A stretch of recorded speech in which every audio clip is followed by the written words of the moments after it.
In the previous two lessons, I introduced you to the dark and serious sounding E minor hexatonic scale, hexatonic meaning 6 notes, and the flip side of that musical coin, D major hexatonic, which is comprised of the very same 6 notes. They're just oriented around a D bass note instead of an E bass note or root note. And they have strikingly different sounds. D major hexatonic is really bright and pretty, and E minor hexatonic is dark and kind of brooding. Here's another scale I'd like to turn you on to now. It shares 5 of these same 6 notes. We're just altering one note, and this is called C Lydian hexatonic. It has a very exotic and intriguing sound. Let me show you how it works. Okay, so to review, E minor hexatonic is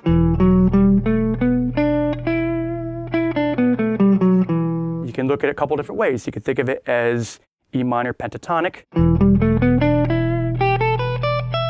with the 9th or the 2nd F sharp added.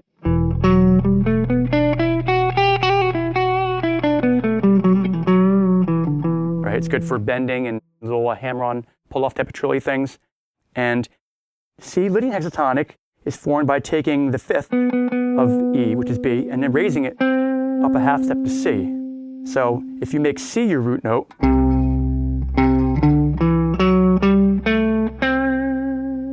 you get that sound, which is really hauntingly beautiful. It kind of sounds like the C Lydian mode,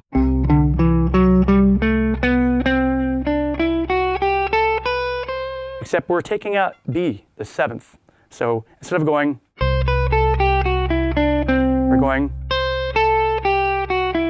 we're skipping from the root. We're hearing C as the root note, right?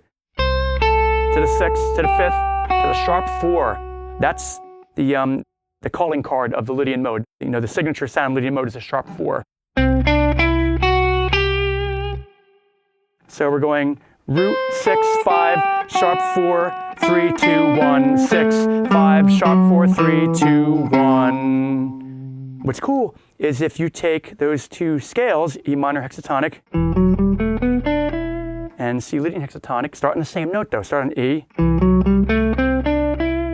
you imply this interesting progression. Right? It's very haunting. You could just vamp on that and create like a really cool mood. It establishes an instant mood. Here it is, starting on E, root 9th or 2nd, minor 3rd, 4th, 5th, flat 7, root. So C Lydian hexatonic starting on E. Now it's the 3rd, the sharp 4th, the 5th, the 6th, the root, the 2nd, the 3rd. That sounds cool if you play those both over an E, like a low E pedal tone.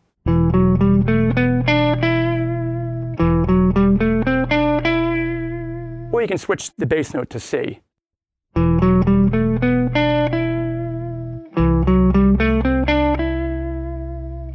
And if you start on B, which is the 5th of E, you can get this.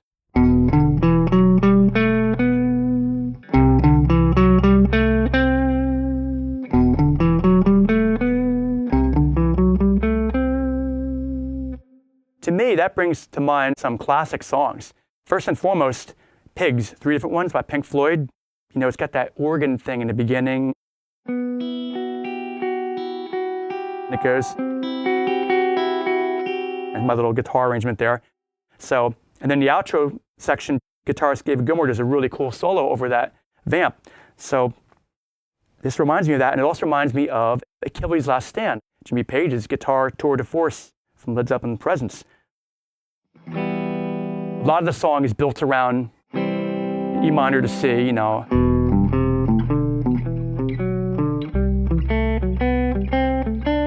don't want to play too much more. I don't want to get in trouble here, but that's the sound I'm hearing there. And he plays his guitar solo over that.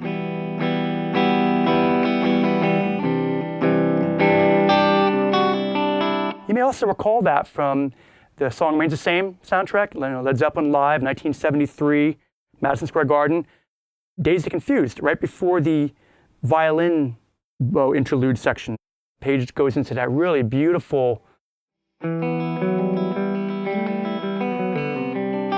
right? So I came up with a cool little thing that you could play over that progression using these two scales. And this is kind of like a keyboardy type of repeating sequence. And here, I'll play it for you with a beat. So what I'm going to do is I'm going to start playing this line here. Okay, repeat that in E, then I'm going to go to C.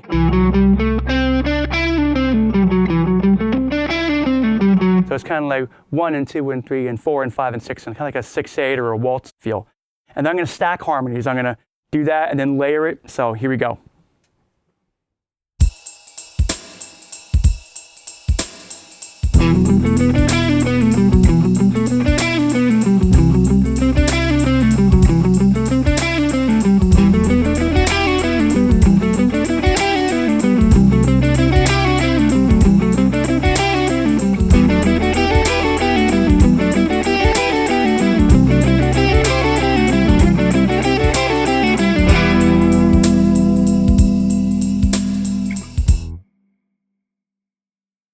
All right, so I'm using this pattern I showed you with some convenient hammer-ons and pull-offs to create a nice semi-legato phrasing, but also to aid my pick hand.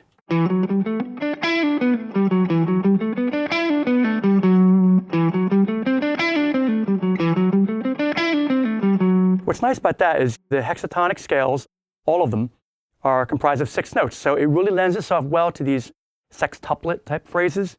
You know, 1, 2, 3, 4, 5, 6. 1, 2, 3, 4, 5, 6, right? I'm doing sextuplets or 16-note triplets. You know, anything that's factorable by 2. And that includes 16th notes. You can go.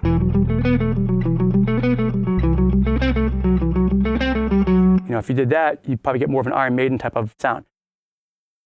So I did that, and then I went up to G.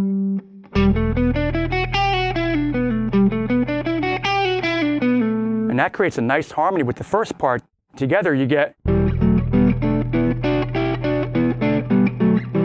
that's the E minor hexatonic thing. You remember a couple of lessons back I showed you these triads.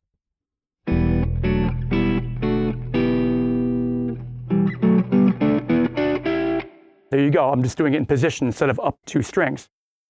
And then when I go to C Lydian hexatonic, I just change the B note to C. So I go from to. So you get a nice effect there by having mostly the same notes. You're just changing one note, and suddenly you get a shift in color from that dark, serious, kind of a pensive sound of E minor hexatonic to the, like I said, the more exotic, intriguing sound of C Lydian hexatonic. So you have those 2 parts, and I add a third part after coming down from this. I start on the 5th of E minor, right? E, G, B. So then I continue.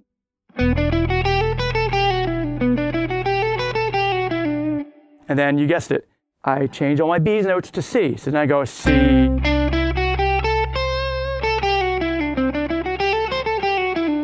So together you have, remember the E minor and D triads? And then when I go to C Lydian hexatonic, basically what it is, it's C and D triads.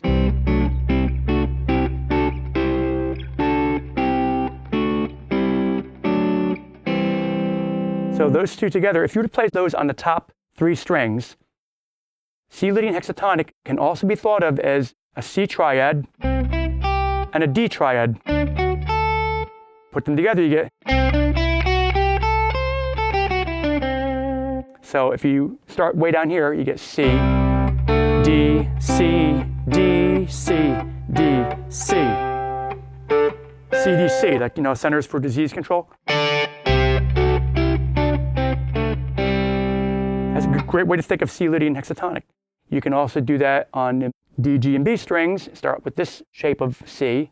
D, C, D, C, D, C, D, C, D, C, D, C, D, C, D, C. So that's where I got those harmonies from. You know, I just did everything in position instead of up and down the neck. It's great to learn all these things. Any scale, arpeggio up and down 1 string, and then pair it in 2 strings and 3 strings, and then try to figure everything out in position. But there you have your template.